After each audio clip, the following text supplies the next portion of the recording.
Good morning everyone. Today we'll start a new chapter that is a well-known epic. In this chapter we'll know about a epic poem. Epic poem क्या होता है? जो poems generally जो आप English 2 में poems पढ़ते हो वो क्या होते हैं, बहुत छोटे से होते हैं, ठीक है। पर जो epics poem होते हैं ना वो बहुत लंबे होते हैं और poem के थ्रू वो एक पूरी स्टोरी को समझाते हैं, एक्सप्लेन करते हैं। तो ऐसे लॉन्ग poems को हम epic poems बोलते हैं। So your first question is, the epic poem was written by John Milton between 1658 and 1663. 1658 और 1663 में एक epic poem जॉन मिल्टन ने लिखा था जो डील करता है temptation and disobedience of Adam and ewe. Adam और ईव की कहानी को बताता है, ठीक है। ये एपिक पोएम एडम और ईव जो कहा जाता है ना कि धरती पे सबसे पहले एडम और ईव आए थे, दो इंसान जो धरती पे सबसे पहले आए थे वो कौन थे, एडम और ईव। तो ये इनकी गलतियाँ, इनके डिसओबीडियंस और इनके टेम्पटेशन के बारे में, मतलब इनकी कहानी बताता है वो, ठीक है। It even foretells the coming of the messiah who will redeem mankind. इसको हम क्या बोलेंगे, paradise. So your first answer is paradise. Now the second question is, this ancient Greek epic, ये एक ग्रीक एपिक पोएम है, is attributed to Homer. जो Homer नाम है ये इनसे एट्रीब्यूटेड है। It tells about the Greek king Odysseus 10-year return journey to his home in Ithaca after the Trojan war. ये एक ग्रीक किंग ओइजस की कहानी बताता है ये एपिक पोएम, ठीक है, जो 10 साल के बाद एक वॉर के बाद अपने घर, ट्रोजन वॉर जो 10 साल तक चला था उसके बाद वो अपने घर इटाका वापस आते हैं। तो it's answer is Odyssey, okay. Now the third question is, the famous epic was written by Firdausi, a great poem from Persia.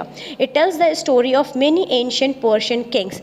ये जो epic poem है, it was written by Firdausi. Firdausi नाम है, इन्होंने लिखा था, and it is a Persian epic poem. So its name is शहनमा, ठीक है। ये epic poem Shahnameh, it is the most famous among the Rustam among them. ये जितने भी पर्शियन एपिक पोएम्स हैं ना उनमें से ये सबसे फेमस है, okay. Shahnameh, this is the name of your poem. Now the question number 4th, this is a great epic of India. Now अभी तक आपने जितने भी 1, 2, 3 में एपिक पोएम्स पढ़े वो आपने ग्रीक के बारे में पढ़ा, ठीक है, पर्शिया के बारे में पढ़ा। अब एक जो एपिक पोएम हमारे कंट्री का है, इंडिया का है, it is of Lord Rama, जो हमारे भगवान राम के बारे में, किंग ऑफ अयोध्या के बारे में और हमारे हिंदू माइथोलॉजी के बारे में बताता है, ठीक है। तो इसको हम क्या बोलते हैं, रामायणा।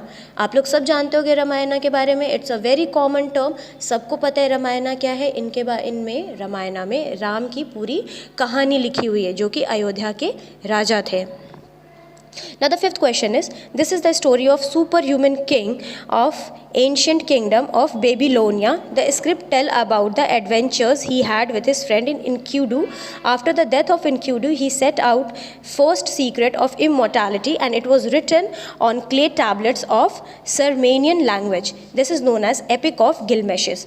ये एक superhuman king की कहानी है जो Babylonia, ancient kingdom of Babylonia का जो था सो किंग था, ठीक है। बेबीलोनिया जगह का नाम है, वहाँ का ये एंशियंट किंग था, ठीक है। यहाँ पे इस किंग के एडवेंचर, उसके दोस्त के साथ जो एडवेंचर थे, उसने जो टाइम स्पेंड किए थे उसके बारे में बताया गया है। एंड उनके डेथ के बाद जो इक्कीडू था, जो उनका दोस्त था, वो बाहर चला जाता है to find the secret of immortality, मतलब कि कोई इंसान मरे ना, ठीक है, इसका सीक्रेट क्या है, कैसे कोई इंसान पूरी लाइफ टाइम जिंदा रह सकता है, इसका सीक्रेट ढूंढने वो चला जाता है। तो ये कहानी इन दो फ्रेंड्स के बारे में है, तो इसको हम बोलते हैं epic of Gilgamesh. Now the last question, this Indian epic is the longest epic in the world. ये जो एपिक पोएम है ये पूरे वर्ल्ड में सबसे लॉन्गेस्ट है और ये इंडिया का एपिक है, ठीक है। It depicts the war fought between Kauravas and Pandavas. Kauravas और पांडव्स के बीच में जो लड़ाई हुई थी ये उनके बारे में बताता है, ठीक है, in the field of Kurukshetra, Kurukshetra में जो लड़ाई हुआ था। At last, Pandavas defeated the Kauravas. Lord Krishna preached to Arjuna during the war. His sermons have been collected in the Gita, which is considered a very holy book of the Hindus. और इस epic को हम महाभारत बोलते हैं। देखो, महाभारत के बारे में आप सब जानते हो, ठीक है, टीवीज़ पे इसके एपिसोड, सीरियल्स भी दिखाए जाते हैं। तो इनमें क्या दिखाया जाता है, लॉर्ड कृष्ण, भगवान कृष्ण के बारे में और कौरव और पांडव के बीच में जो लड़ाई हुई थी द्रौपदी की वजह से कुरुक्षेत्र में, ठीक है, उनके बारे में, जिसमें कि कृष्ण जी ने ये पांडव्स की हेल्प की थी और फिर लास्टली क्या होता है, पांडव्स जीत जाते हैं, ठीक है। तो ये हमारे हिंदू कल्चर का सबसे ही क्या बोलते हैं, होली बुक, इसको सबसे ही होली बुक माना जाता है। एंड इस एपिक का क्या नाम है, Mahabharata. Now come to the second chapter, that is renowned authors, that is chapter 36। इसमें क्या है, देखो इसमें ऑथर्स के बारे में हम लोग जानेंगे, ठीक है। तो he was the son of a shoemaker, he wrote more than 150 fairy tales. उनका नाम क्या था, इन्होंने बहुत सारे स्टोरीज लिखी है। फेरी टेल्स मतलब काल्पनिक कहानियाँ लिखी हैं, जो कि इमेजिनरी स्टोरीज है, सच में ऐसा नहीं होता।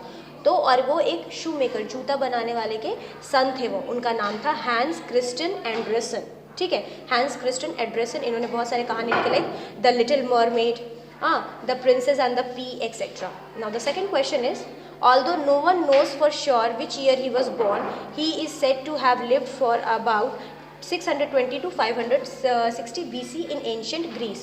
He was a slave whose stories has a moral at the end. ये है एसोप। एसोप जो थे, इन्होंने जन्म कब लिया था किसी को नहीं पता। ही वॉज ऑल्सो ऑथर, ठीक है। तो इन्होंने बहुत सारे 620 से 560 BC के बीच का जो भी था, इन्होंने स्टोरीज लिखा है। वो एक स्लेव थे and whose stories has a moral at the end. ये एक ऐसी कहानियाँ लिखते थे जिनके लास्ट में एक मॉरल होता था, ठीक है। मॉरल ऑफ द स्टोरी हमेशा सुनते हो ना, मतलब एक सबक होती थी इनकी कहानियों में, और इनका नाम क्या था, Aesop. Now the third question is, he was a great photographer and a novelist who taught mathematics at Oxford university. इन्होंने भी बहुत सारी कहानी लिखी थी, like Alice adventure in Wonderland. ये आप सब पढ़े होंगे क्लास 3 में, एलिस के बारे में, एलिस की कहानियाँ। तो इसको किसने लिखा था, लुइस कैरोल ने। Now the fourth question, he is known for his 2 collections of fables which he gathered from many sources, and his name was Jean de La Fontaine, ठीक है। ये बहुत सारे मॉरल्स, स्टोरीज, फेबल्स लिखते थे, ठीक है, और इनका क्या नाम था, Jean de La Fontaine. Fables, you know, FABLES, fables का मतलब होता है दंत कथाएं, मतलब काल्पनिक कहानियाँ, ठीक है। तो इनके भी लास्ट में मॉरल्स होते थे, but they also suggest the only foolish accept such morals without giving thought to them. ये ऐसी कहानियाँ लिखते थे, ऑथर जो थे ये ऐसी कहानियाँ लिखते थे जिनके लास्ट में मॉरल्स होते थे, बट कहानियाँ थोड़ी हंसीजनक होती थी, थोड़ी ये हंसीजनक होती थी, ठीक है। और इनका क्या नाम था, Jean de La Fontaine. Now the fifth question is, she is author and illustrator of children's book about human and animal character. ये ऐसी कहानियाँ लिखती थी जो ह्यूमन और एनिमल कैरेक्टर के बारे में बताता था। And her name was Beatrix Potter, ठीक है। What was her name, Beatrix Potter. Now the sixth question is, the best selling children author, she is known as Noddy's famous 5 and secret 7 series. इन्होंने Noddy's 5 and secret 7 series ऐसे books लिखे थे जो कि बच्चों के बीच में बहुत ही फेमस हुआ था। So she was a children's best-selling children's author and her name was Annette Bilton. Now the seventh question is, the magic of her book has transformed their creator into billionaire. Forbes magazine reckons that she is the world's first billionaire author. ये world की first billionaire author थी and her name was J.K. Rowling, ठीक है।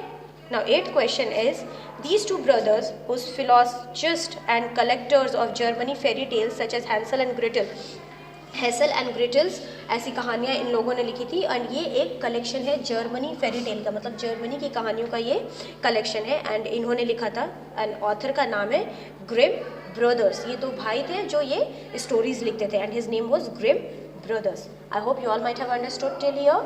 If you would be having any doubt, I'll discuss it in your online classes. Thank you.